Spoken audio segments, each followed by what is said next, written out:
Hello everyone, I welcome you all. तो 6 नवंबर को सेबी की तरफ से म्यूचुअल फंड्स में एक न्यू कैटेगरी को जो है लॉन्च किया गया था, जिसका नाम रखा गया flexi cap category mutual funds. तो अंडर दिस कैटेगरी आप जानते होंगे कि इस कैटेगरी के अंदर जो सेबी के द्वारा कहा गया कि कोई भी स्कीम जो मार्केट में ऑलरेडी रनिंग कर रही है, अगर वो भी कन्वर्ट होना चाहती है फ्लेक्सी कैप कैटेगरी के म्यूचुअल फंड्स में, तो वो स्कीम भी जो है इंडिपेंडेंट है, वो स्कीम भी जो है फ्लेक्सी कैप कैटेगरी के म्यूचुअल फंड्स में जो है कन्वर्ट हो सकती है। तो ऐसे में सबसे ज़्यादा बात थी जो वो ये थी कि मल्टी कैप स्कीम्स है, जो मल्टी कैप म्यूचुअल फंड्स हैं, वो सबसे ज़्यादा जो स्कीम्स हैं उनकी कन्वर्ट हो सकती हैं flexi cap category mutual funds में। क्योंकि जैसा कि आपको पता है, सेबी के द्वारा एक न्यू रूल लाया गया था मल्टी कैप स्कीम्स पे कि हर एक मल्टी कैप म्यूचुअल फंड्स की स्कीम्स है जो उनको हर एक टाइप की कैटेगरी के स्टॉक में जो मिनिमम 25% का एक्सपोजर रखना होगा। तो इसी के चलते जो मल्टी कैप स्कीम्स के फंड मैनेजर्स थे वो काफ़ी डिसअपॉइंट भी थे सेबी के इस न्यू रूल को लेकर। तो ऐसे में सबसे ज़्यादा जो बात हो रही थी कि जो मल्टी कैप स्कीम्स है वो फ्लेक्सी कैप कैटेगरी के स्टॉक्स में कन्वर्ट हो सकती हैं, क्योंकि फ्लेक्सी कैप कैटेगरी है जो मल्टी कैप स्कीम से ही काफ़ी मिलती जुलती हैं, क्योंकि जो मिनिमम 65% का एक्सपोजर है वो इक्विटी और इक्विटी रिलेटेड सिक्योरिटीज़ में रखना नेसेसरी है, और 65% का एक्सपोजर जो इक्विटी सिक्योरिटीज़ में रखना है उसमें कोई भी ऐसी सेबी की तरफ से बंदिश नहीं है कि किस कैटेगरी के स्टॉक में कितना एक्सपोजर जो है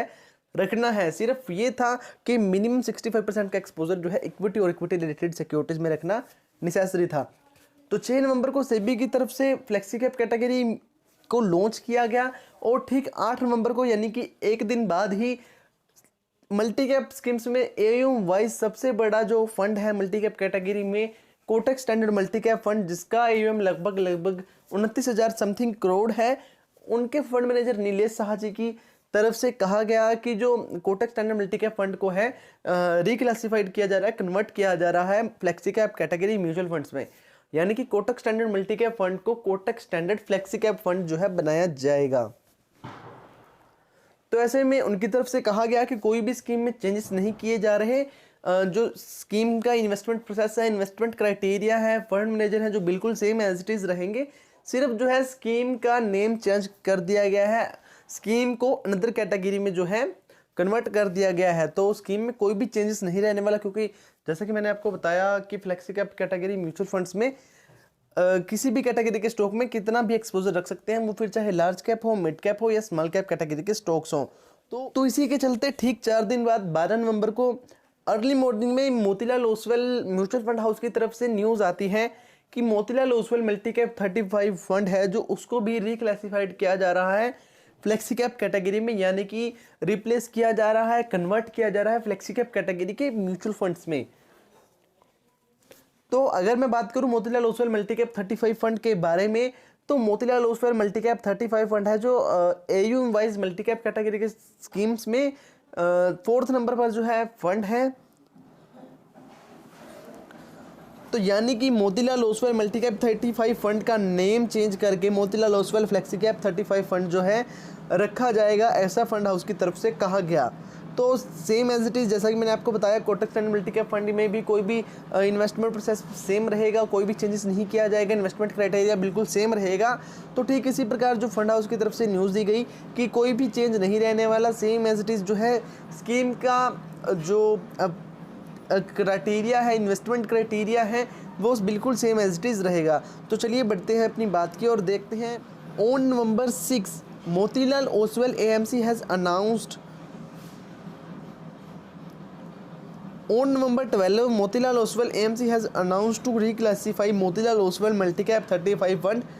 from Multi-Cap category to Flexi-Cap Fund category। तो 12 नवंबर को मोतीलाल ओसवाल एएमसी ने अनाउंस किया कि जो Motilal Oswal multi cap 35 fund को है जो रिक्लासीफाई किया जाएगा, रिप्लेस किया जाएगा from multi cap category to flexi cap category. The proposed name of the scheme could be Motilal Oswal flexi cap 35 fund as per a communication by the fund house. तो fund house की तरफ से जो communication में कहा गया कि जो स्कीम का नेम है वो चेंज करके Motilal Oswal flexi cap 35 fund रख दिया जाएगा। There would be no change in the way the fund is being manage currently.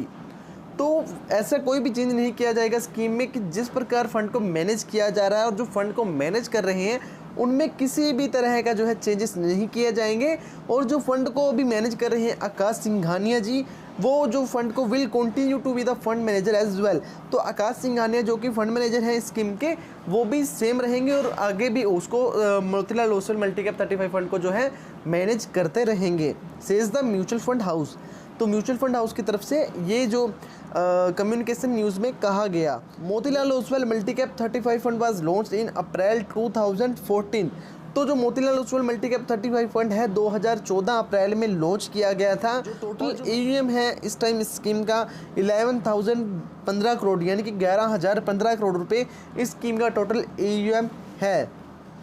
तो देखिए, अगर आपने भी Motilal Oswal multi cap 35 fund में इन्वेस्टमेंट कर रखी है और काफ़ी टाइम से इन्वेस्टमेंट अगर आप करते आ रहे हैं और अगर आप स्कीम के नेम को लेकर चेंज हैं, तो आप डोंट वरी हो जाइए, क्योंकि फंड हाउस की तरफ से भी कहा गया कि कोई भी स्कीम में चेंजेस नहीं किए जा रहे। जो स्कीम की नाम है, स्कीम की कैटेगरी है, उसको सिर्फ चेंज किया जा रहा है, सिर्फ फंड का जो है नेम ही चेंज हो रहा है। तो ऐसे में जो इन्वेस्टर इन्वेस्टेड है वो इन्वेस्टेड ही रहे, ज़्यादा उनको पैनिक लेने की नीड नहीं है, क्योंकि कुछ इन्वेस्टर्स को ज़्यादा नॉलेज नहीं है, तो वो थोड़े पैनिक ले लेते हैं इस बात को भी कि जो फंड का नाम है वो चेंज किया जा रहा है। तो जैसा कि फंड हाउस की तरफ से कहा गया कि बिल्कुल सेम प्रोसेस रहेगा, इन्वेस्टमेंट प्रोसेस भी सेम रहेगा, फंड मैनेजर भी स्कीम के जो सेम रहेंगे, तो कोई भी चेंजेस स्कीम में नहीं किया जाने वाला है, सिर्फ फंड का जो नेम है जो चेंज किया जाएगा। तो बात करूँगा यहीं पर, अगर वीडियो में दी गई इन्फॉर्मेशन आपको अच्छी लगी हो तो प्लीज़ वीडियो को लाइक कर दीजिए और चैनल को सब्सक्राइब कर दीजिए।